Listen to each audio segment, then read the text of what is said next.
하나님 말씀 같이 보겠습니다. 누가복음 3장 16절, 17절 두 구절 보겠습니다. 누가복음 3장 16, 17절 두 절 같이 함께 읽겠습니다. 요한이 모든 사람에게 대답하여 이르되 나는 물로 너희에게 세례를 베풀거니와 나보다 능력이 많으신 이가 오시나니 나는 그의 신발끈을 풀기도 감당하지 못하겠노라. 그는 성령과 불로 너희에게 세례를 베푸실 것이요 손에 키를 들고 자기의 타작마당을 정하게 하사 알곡은 모아 곡간에 들이고 죽정이는 꺼지지 않는 불에 태우시리라. 아멘. 오늘 이 사실을 믿고 이 자리에 와 있는 줄 믿습니다. 우리는 제목처럼 성령 세례 받은 자 맞으시죠? 네, 성령 세례 받은 자입니다. 지금 가장 중요한 질문인데요. 종교개혁. 여러분 인생의 종교개혁, 여러분 개인의 종교개혁. 지금 종교개혁을 저번 주간에 우리가 다시 기념하면서 한 주간을 지금 보내고 어떻게 보면 오늘 이제 마지막 이제 나를 준비해야 된다 봐야겠죠. 곧 주일이 또 다가오고 한 주간을 마무리하는 그런 주간으로 금요일을 항상 기억하시고 또 정리하고 또 오늘 하나님 앞에 완전히 나와서 부르짖고 기도하시고 기뻐하시고 또 우실 분들은 우시고 하나님 씨 마음대로 이끄시면 이끌림대로 이끌림 받으면 되겠는데요. 제일 중요한 좀 질문이요. 제일 또 안타까운 질문이 몇 주간 계속 반복되는 하나님의 마음을 지금 계속 저에게 주셨는데요. 혹시 우리는 없을 걸로 저는 확신하지만 혹시라도 안 되니까 오늘 17절 보십시오. 손에 키를 들고 자기의 타작마당을 정하게 하사 알곡은 모아 곡간에 들이고 또한 쭉정이는 꺼지지 않는 불에 태우시리라. 이 농사 짓는 이야기 하는 거 아니잖아요. 추수 때 그냥 추수 이야기 하는 게 아니잖아요. 영원한 천국 심판 때 마지막 심판 때 이후에 일어날 일들을 이야기하는 거 아니지 않습니까? 그래서 이 종교 개혁의 어떻게 보면 가장 중요한 시작은 뭐였냐면 왜 루터가 일어났냐? 다른 잔잔한 것 때문에 일어난 게 아니에요. 성경을 잘못 해석했다, 성경에 없는 걸 했다도 맞지만 그게 본질은 아니었습니다. 그게 본질이지만 그게 끝이 아니었어요. 그것을 통해서 무엇 때문에 루터가 생명 걸고 끝까지 종교개혁을 하나님 은혜로 시작하게 됐냐면 구원의 문제였거든요. 성경 구절 조금 해석이 다르고 의견이 다르고 신학적으로 논쟁이 있어서 들고 일난 게 아니란 말이에요.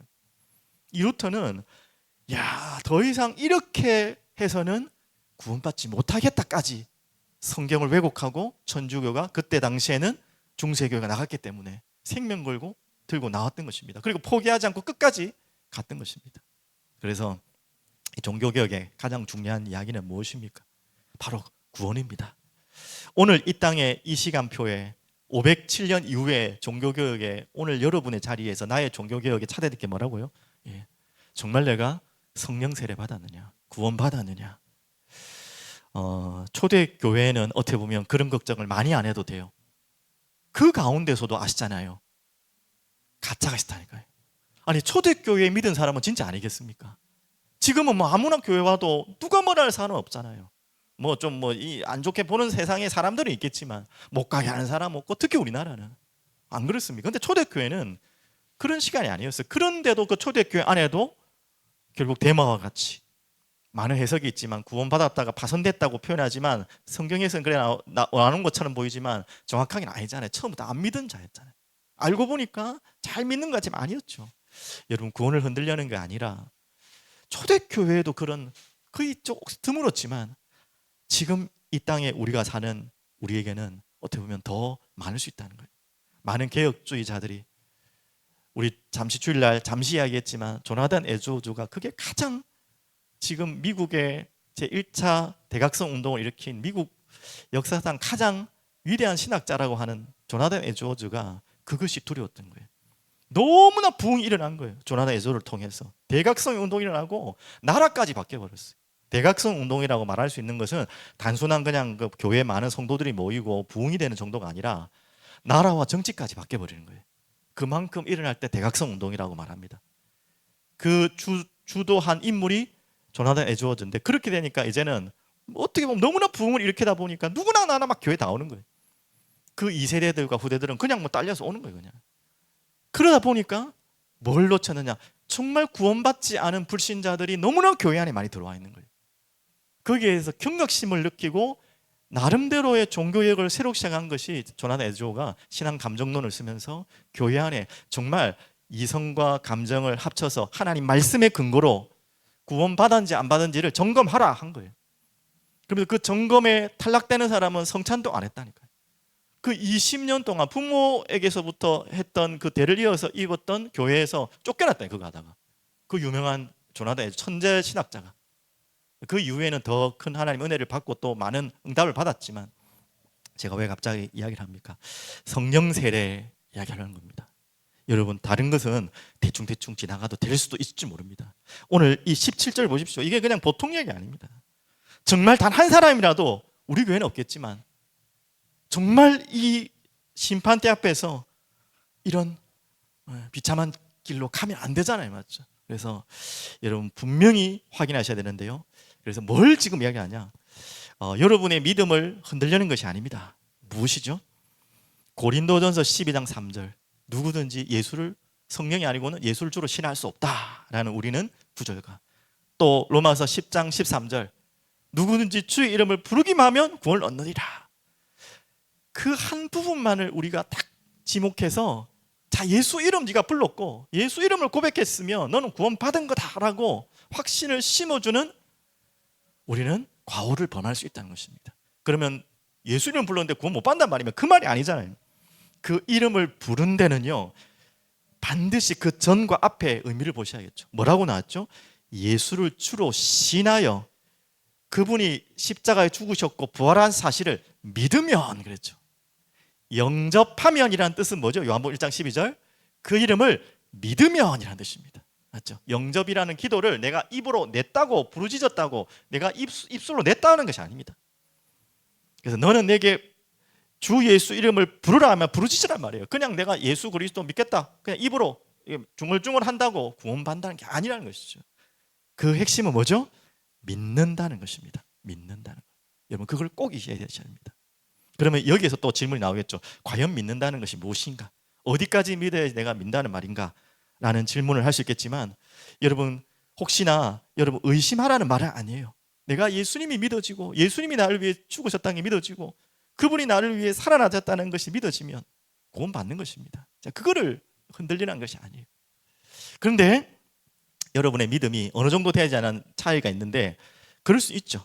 우리가 이제 진짜 이제 뭐 여러분 다 천국 가실 분들이니까 천국 가서 이제는 그때서는 감정이라는 게 어떻게 남아있을지 모르겠지만, 이야, 실제로 예수님이 있네, 진짜 천국이 있네, 우리는 믿지만 또 가보면 놀랄 건 당연한 거 아닙니까? 맞죠? 그렇게 그렇게 해가지고 의심한다는 말이 아니에요. 맞죠?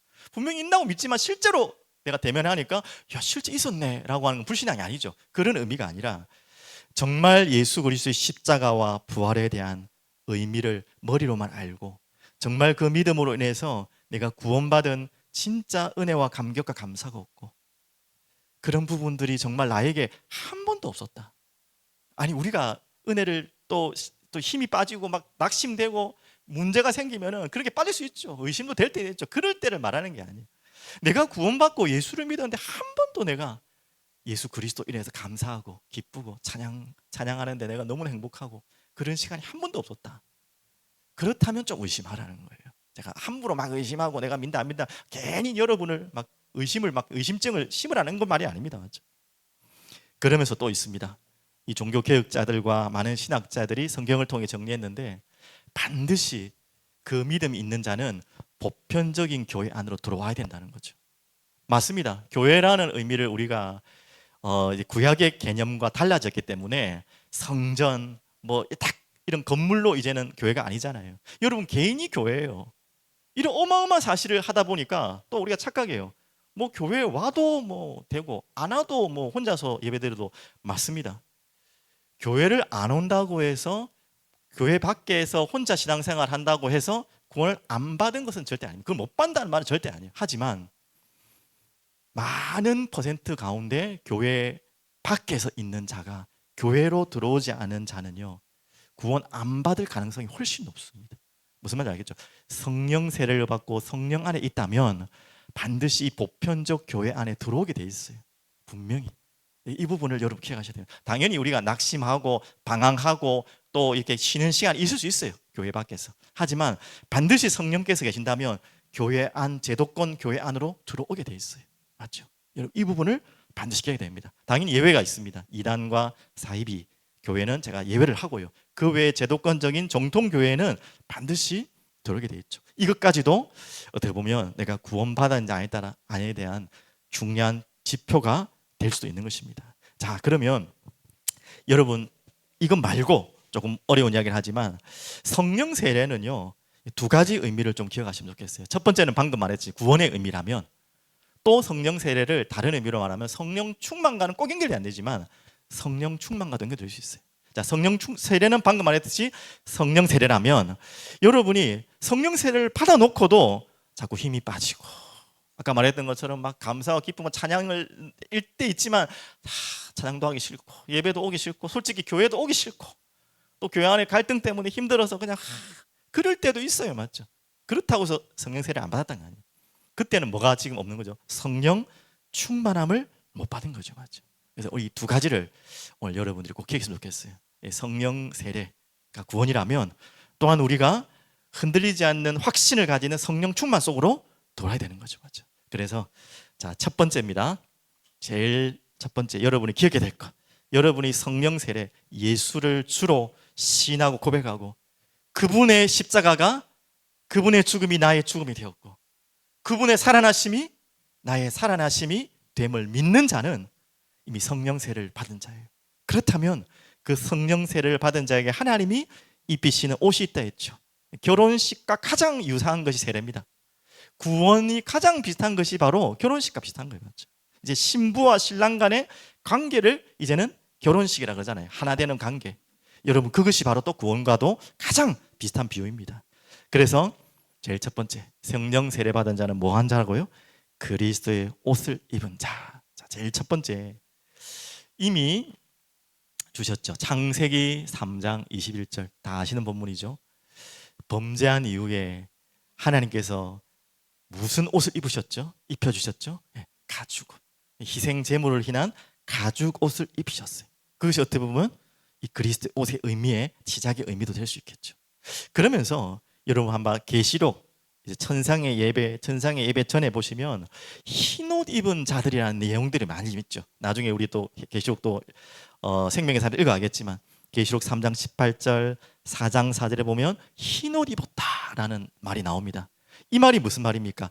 이 또한 의의 옷을 입은, 죄의 짐을 벗은 더러운 죄의 옷을 이제는 벗고 그리스도께서 입히신 옷, 하나님 입히신 옷, 흰옷, 맞죠? 구원받은 의의 옷을 말하는 것입니다. 그래서 천국 갈 수 있는 옷을 말하는 거죠. 그래서 많은 뭐 종말론적 이단 사이비들이 이제 예수님 오실 거라고 뭔 옷 입고 막 기다리죠. 흰 옷 입고 막 기다리는, 그거는 잘못된 거예요. 그건 완전 사이비고요. 그렇게 예수님 오실 때 우리가 흰 옷 입고 있는 게 아니라 영원한 천국에 상징적인 의미도 될 수 있겠죠. 맞죠? 그렇게 우리는 의의 옷을 입은, 하나님 입혀주신 옷이죠. 맞죠? 자, 그러면서 갈라디아 3장 27절 다 같이 봤던 말씀이죠. 한번 보겠습니다. 누구든지 그리스도와 합하기 위하여, 이제 성령 세례죠. 세례를 받은 자는 그리스도로 옷 입었느니라. 분명히 하나님이 입혀주신 옷. 이 옷은 어떤 옷이라고요? 좀 표현이 이게 비유가 맞는지 모르겠지만 프리패스 옷, 맞죠? 어디로 가는, 천국으로 가는 프리패스 옷, 의의 옷, 최종 심판대를 통과할 수 있는 옷, 천국까지 갈 수 있는 옷. 보통 뭐 놀이공원 같은 데 보면 옷은 아니지만 뭐 있잖아요. 뭐 차는 거 있잖아요. 프리패스권 있잖아요. 막 지나가는 거. 그런 것처럼 우리에게 그런 옷을 하나님 입혀주신 것입니다. 또 이 옷의 의미는 같이 연결해서 어떤 옷이죠? 우리를 더러운 것에서, 죄에서 씻은 새로운 옷이죠. 그게 가죽 옷의 의미죠. 십자가에 피로 묻은 옷이죠. 그러면서 그 옷을, 그리스도 옷이란 말은 그리스도 안에 있다는 거예요. 옷이 밖에 있잖아요. 그 옷 안에 내가 있잖아요. 그리스도 옷을 입었단 말은 내가 그리스도 안에 있다. 그럼 그리스도 안에 있다는 말은 옷이라면 또 이해할 수 있겠죠. 그 안에 보호받는다는 것입니다. 그리스도와 함께 한다는 것입니다. 그분이 나를 보호하신다는 거예요. 이 땅에 사는 동안에. 그분의 자녀인 신분이라는 것을 구별할 수 있는 신분의 옷입니다. 아까 흰 옷은 이야기했죠. 거룩한 의의 옷을 말합니다. 그 옷을 하나님이 여러분과 저에게 입혀주셨어요. 그래서 이 어마어마한 이젠 옷을 입고 여러분의 이미 입히셨고 이 영원한 천국까지 가는 프리패스 옷을 입었는데요, 이 땅에 사는 동안에 또 하나 더 있죠. 이 옷을 입고 어떻게 우리 살고자 살아라고 주님께서 우리에게 말씀하셨습니까? 보십시오. 또한 너희가 이 시기를 알거니와 자다가 깰 때라. 이제 여러분이 그 그리스도의 옷을 입었다는 거, 이 보이지 않는 옷이기 때문에 의식이 안 되는데 의식을 날마다 하셔야 돼요. 여러분, 그렇게 어마어마한 옷을 입었는데 의식을 못하면 안 되잖아요. 여러분, 좋은 옷 입고 아주 비싼 옷을 입으면 계속 옷을 의식하잖아요. 그리고 그 옷에 따라서 행동도 다르잖아요. 맞죠?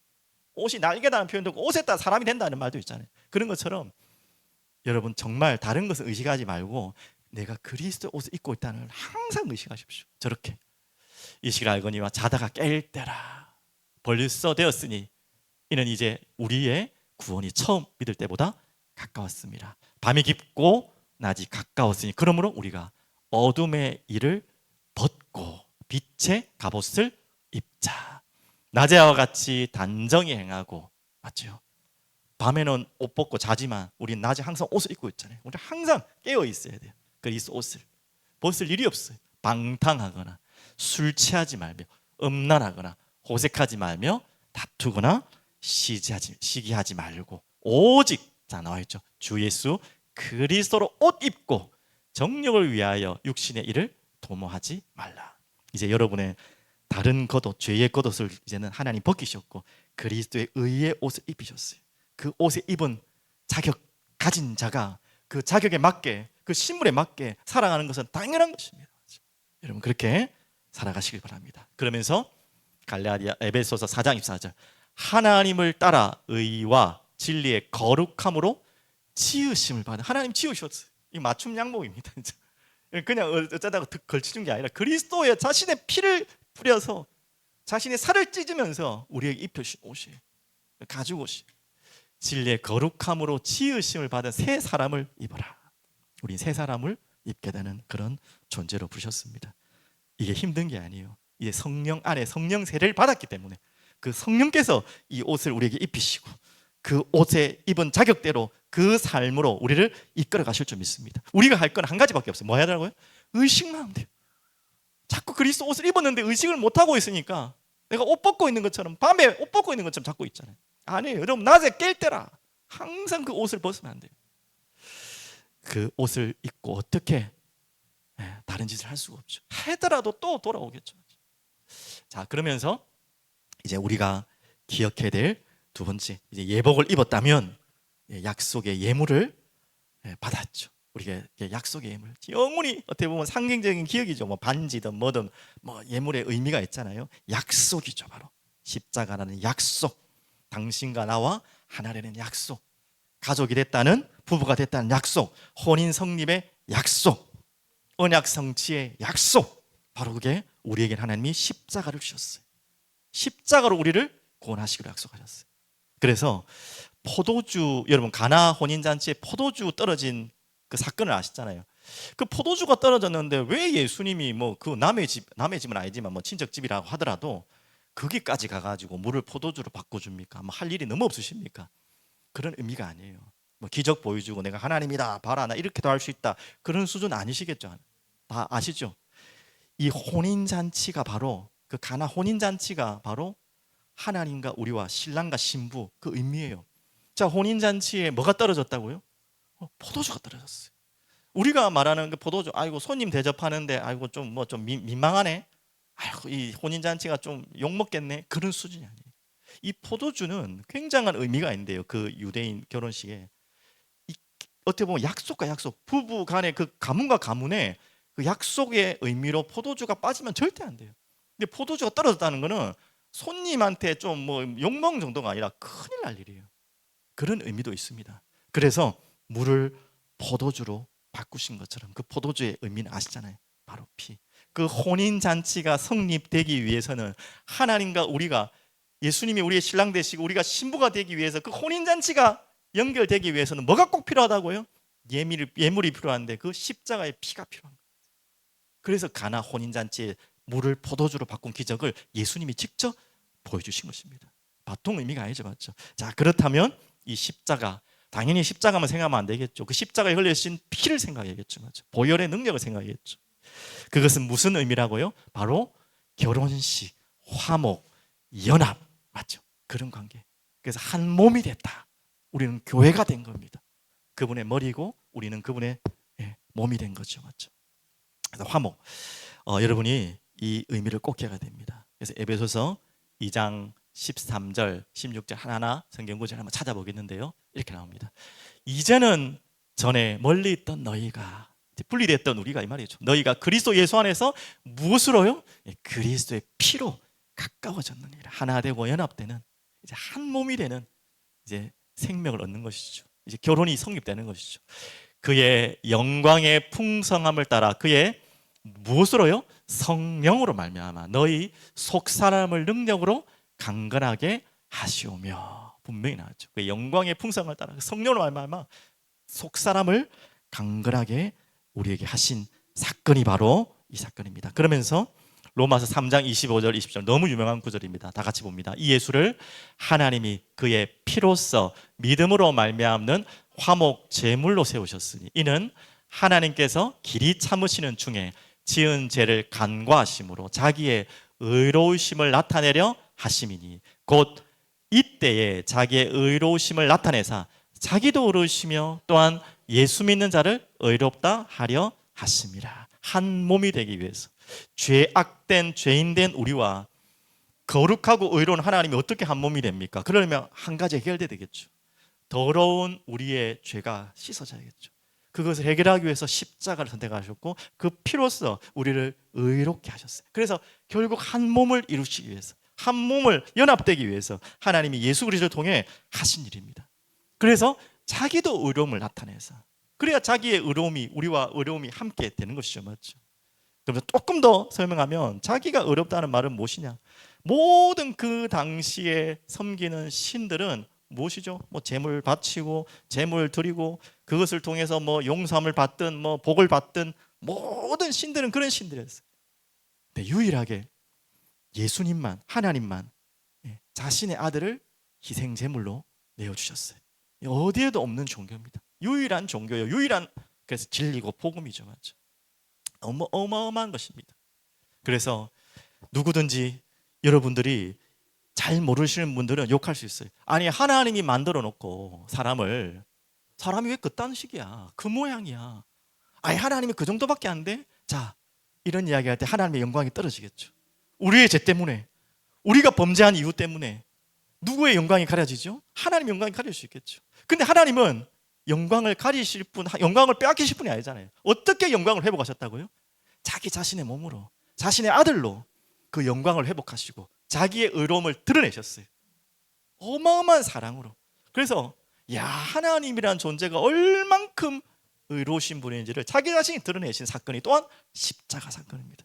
그렇게 해서 더러운 우리를 의롭게 하셔서 하나 되는 연합된 사건. 여러분, 이 혼인장치 성립되는 십자가와 그 보혈의 능력을 꼭 기억하셔야 돼요. 반드시 결혼하신 분들 여기 많이 계시지만 반드시 여러분 결혼식에 했던 약속 기억해야겠죠. 반지든 뭐든 여러분 부부끼리 꼭 이 의미로 나누었던 뭡니까? 이 선물이 있잖아요. 반드시 기억해야겠죠. 그 선물을 기억하란 말이 아니라 그 의미를 반드시 기억해야겠죠. 그렇죠? 오늘 여러분이 그 시간 되길 바랍니다. 그러면서 다음 이 십자가를 또 기억할 때마다 우리는 또 기억하는 것입니까? 그 십자가를 우리는 따라가는 것입니다. 그분이 따라간 길을 또한 따라가는 것입니다. 십자가를 지고 가는 것입니다. 그걸 넘어서 그분을 위하여 우리는 사는 것입니다. 그래서 갈라디아서 3장 13절에 그분께서, 예수님께서 저주를 받으셨다. 나무에 달린 자마다 저주받은 자라. 그 율법의 저주 안으로 율법을 만드신 분이 들어가셨어요. 그 고난과 치욕과 저주 속으로 들어가셨어요. 그러면서 우리를 그 십자가로 따라오라고 합니다. 그 고통과 죽음으로 따라오래요. 무슨 의미가 있겠습니까? 아까 구원에 대한 의미도 있지만 진짜와 가짜를 구분하는 것입니다. 정말로 맞죠? 종교와 복음을 구분하는 것입니다. 기복과 은혜를 구분하는 거예요. 누가 십자가를 따라갈 사람이 있어요? 은혜 받은 자만 따라가요. 십자가에는 무엇이 있습니까? 고난과 고통과 죽음이 있어요. 하면 모욕도 있을 수 있어요. 하지만 십자가를 따라갈 수 있는 사람은 무엇입니까? 그 십자가의 사랑을 받은 사람이 따라갈 수 있어요. 맞죠? 내가 구원받았는 자에 따라 열심히 하라는 것 중에 한 가지 더, 이건 은혜의 또 믿음의 자람의 차원도 있겠지만, 내가 구원받았는데 나는 한 번도 예수 그리스도를 위해 살고 싶다는 마음이 없었어요. 여러분, 한 번 더 의심하셔야 됩니다. 당연히 믿음에 성장하면 그 마음이 올 수도 있겠지만, 내가 정말 예수님을 위해 살고 싶다, 내가 예수님의 십자가를 따라가고 싶다, 내가 정말 예수님의 그 길을 걸어가고 싶다, 마음이라도, 여러분 그런 삶을 못 살아가더라도 마음이라도 그런 마음이 난 한 번도 뭐 없었다 지금까지. 근데 교회 다니고 있다, 의심하셔야 됩니다. 그럴 수가 없잖아요. 그럴 수가 없잖아요. 맞죠? 그래서 어떻게 보면 진짜와 가짜를 구분하는, 진짜 이게 종교인지 복음인지, 교회 오니까 뭐 좋다더라. 특히 제일 이 땅에 그 위험한 교회가 우리나라도 있지만 미국 교회 가운데 어떤 교회죠? 한인교회 있잖아요. 미국 한인교회. 거기에는 왜 많이 갑니까? 일단 이민을 가요. 뭐 유학을 가든. 그게 하나의 통로가 될 수 있겠지만, 통로가 되는 것은 좋지만 참 주의해야 될 일이죠. 왜 가죠, 교회를?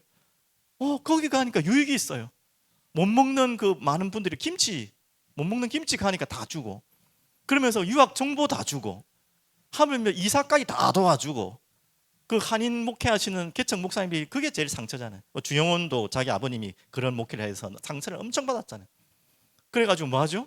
그래가지고 집도 이사도 해주고, 집도 구해주고, 언어가 안 통하니까 뭐 다 해주잖아요. 뭐 영주권 받는 것까지 다 도와주잖아요. 그거 다 끝나면 또 싹 가버리는 거예요. 그런 사람이 너무 많답니다. 그러니까 이제 미국에 있는 한인 목회하는 목사님이 상처를 다 도와주고, 집까지 이사 다 해주고, 막 오만 거 다 해줬는데 결국 자기 거 다 받고 나는. 과연 그 사람이 구원받았을까요? 모르겠습니다. 뭐 목사님의 갈등이나 교회 뭐 다른 문제로 나갈 수는 있겠지만, 그게 아니라 자기 거 따먹고. 그런 교인들이 많을 수 있다는 거예요. 제가 무슨 말입니까? 아무도 내가 십자가를 지려고 하지 않아요. 내게 오는 고통과 어려움은 다 도망가려고 하고, 뭔가 유익만 얻으려고 해요. 내가 예수 믿는데 잠깐 뭔가 유익만 얻기 왔다면 여러분 의심하셔야 돼요. 내가 정말 구원 안 받은 거 아닌가? 이용하는 거잖아요. 맞죠? 그거를 여러분들이 기억하셔야 됩니다. 반드시 그 십자가를 따라 지고, 우리가 또 넘어지고, 또 우리가 육신의 것이 욕심들이 와서 속을 수 있지만, 그런 이야기가 아니라 여러분 그걸 꼭 기억하셔야 됩니다. 좁은 문, 좁은 길로 가는 것이 십자가의 길입니다. 그게 성령 세례받은 자의, 은혜 받은 자의 당연한 길이죠. 그래서 세상의 진리와는 반대죠. 역설이죠. 로마서 8장 12절에는 뭐라고 했죠? 이 마음이 있는 자예요. 어떤 자? 나는 빚진 자. 아셨죠? 빚진 자다. 빚진 자의 마음이 없는 분은 어떻게 보면 굉장히 주의해야 됩니다. 고린도전서 15장 31절에 나는 날마다, 그래서 바울이 고백했던 것처럼 죽노라. 이 고통에 어려움이 당하겠다는 말이 아니잖아요. 나는 그렇게 살고 싶다는 거예요. 자, 말씀 구절 찾아놨는데요, 같이 한번 보겠습니다.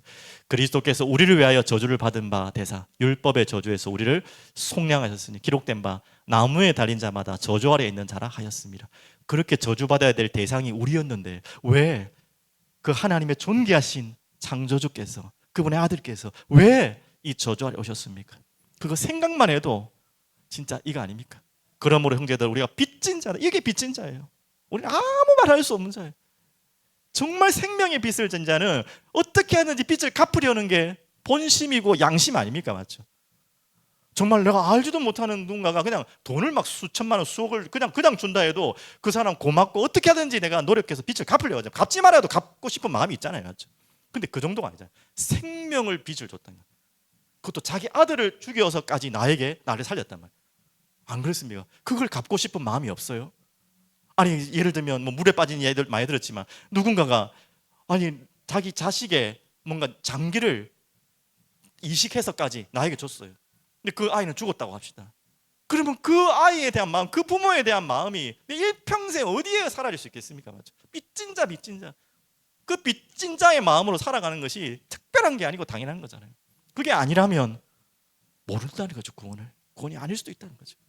자, 그래서 다시 너희가 그래서 육신대로 살면 죽을 것이로되 영으로서 몸의 행실을 죽이면 살리니. 그리고 형제들아, 내가 그리스도 우리 주 안에서 가진 바 너희에 대한 나의 자랑을 두고 단언하노니 나는 날마다 죽노라. 고통스러운 그 속으로 들어갔단 말이 아니라, 이게 내가 행복한 길이고 내가 사는 이유다.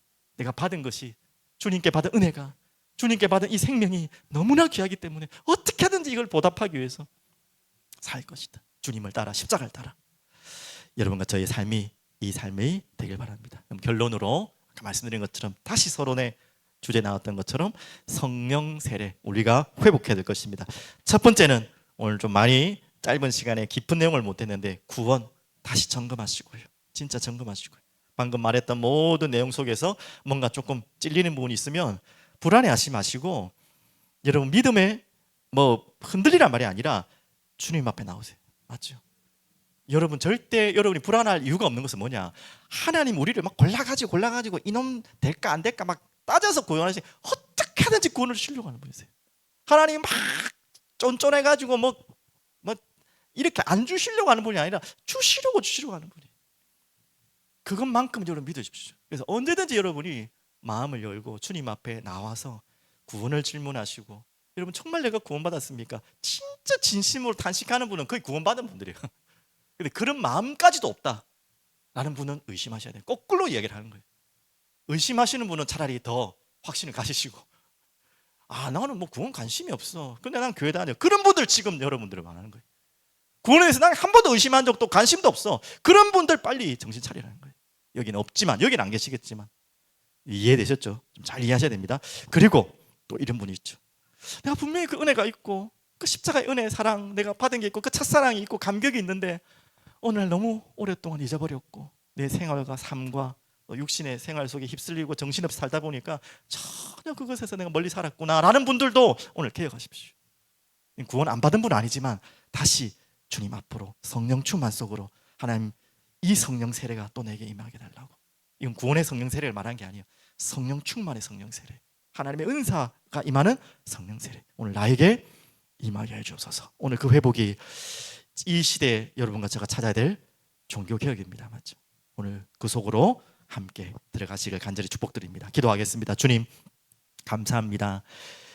비 오고 또 늦은 금요일 밤에 하나님을 사랑하고 십자가를 사랑하고 하나님의 은혜에 갈급하여 하나님 이곳에 주님의 전에 나와 주님을 예배하며 말씀드리며 찬양하는 하나님의 심령들을 주님 기뻐 받으시고 영광 받으실 줄 믿습니다. 주님 우리가 간구하기를 소원합니다. 성령 세례의 참된 의미를 알게 하시고 또한 이 성령의 충만함 속으로 들어가기를 소원합니다. 오늘 주님 앞에 나와 있는 모습 그대로 나의 모든 모습을 주님 앞에 내어놓고 주님의 주시는 은혜대로 주님이 주시는 말씀대로 저희들이 새롭게 시작하기를 소원합니다. 주님 역사하여 주시옵소서. 특별히 내 마음에 내 인생에 내 모든 곳에 예수 그리스도의 십자가와 그분이 살아나심과 그분의 죽으심이 내 마음 가장 깊은 곳에 자리 잡게 하여 주시옵소서. 예수 그리스도 이름으로 감사하며 기도드립니다.